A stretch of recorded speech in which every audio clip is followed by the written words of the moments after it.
Hi G4, Pete Brawley, brand manager here at Deep Silver for Risen 2 Dark Waters. We're just going to take a quick look at Risen 2 here. Take a look at some of the combat, some of our piratey aspects. We're going to kick off here, coming into the port of Antigua, home of the pirates. So let's just kick off and get started and see what piratey madness we can get up to. Okay, so now we're just going to take a walk into the city and see who we can meet along the way. So what we're doing here is we're actually on the hunt for a pirate known as Slane. He is in possession of an artifact that we need to continue our mission. So we're just going to have a little walk around and see where we can find him. We'll talk to this guy, Rick. No, I'm just borrowing it. I'll bring it back when I'm done with it. That ship, that's Slane's vessel? That it is. He's up at the captain's house talking to the admiral. The captain's house? Straight down the alleyway and past the tavern. Tallest building in the city, you can't miss it. Okay, so now we know where the admiral is. We're going to make our way towards him.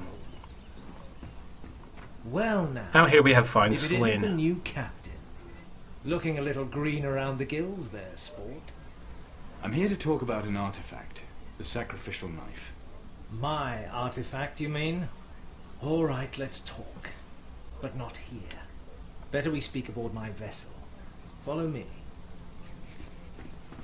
So Slane's had a bit of a falling out with the admiral at this point, and what he's going to tell us here is that he can't move the port until we've achieved a certain amount of missions here. So at this point, Slane has informed us that in order for him to bring us to the island where he has the sacrificial knife, he needs us to work with him on this. He needs us to talk to a few of the workers around the docks and see if we can help them out to break the embargo that the admiral has set on Slane's ship.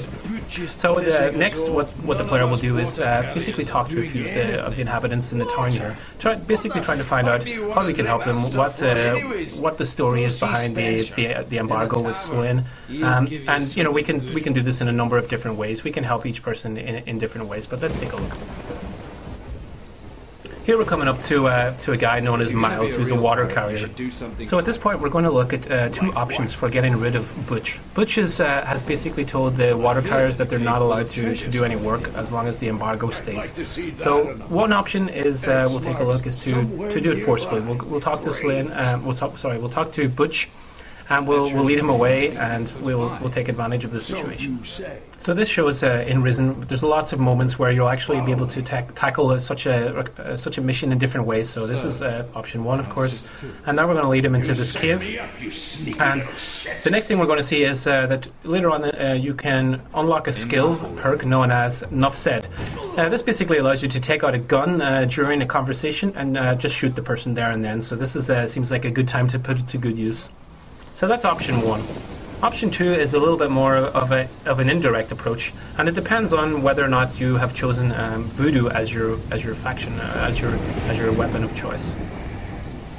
So here we'll basically up until this point we've talked to Butch, we've distracted him and taken a hair from his head, because when we use voodoo dolls on NPCs, we first need an item of their person. So what we have done up until this point is we took the hair from his head, returned to the town and made a voodoo doll using Butch's hair, and then we've returned, and now at this point we're actually using the voodoo doll to take control. And this is but one of many examples in Risen where you can do this. Generally when you're playing the game, you either have the choice to be with the Inquisition and use firearms, or you can actually side with the natives and learn voodoo. The choice is yours.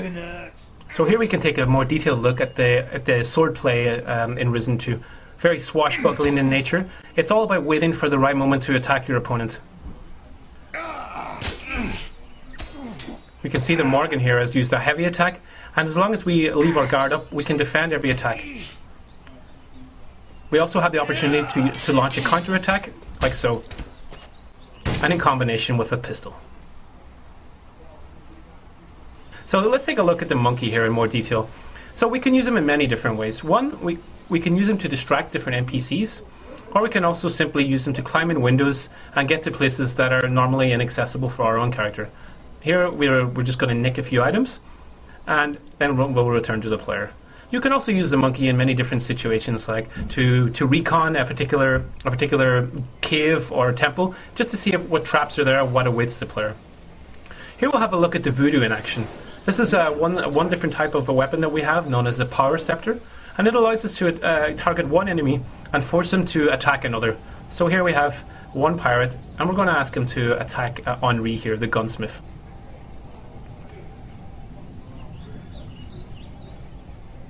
We can use this to our advantage to help thin numbers of enemies, or also to use it as a way of distracting. It's completely up to the player and whatever way they choose to play. So that was our gameplay look at Risen 2. I hope you enjoyed it. Stay tuned for more information on Risen 2 in the coming months.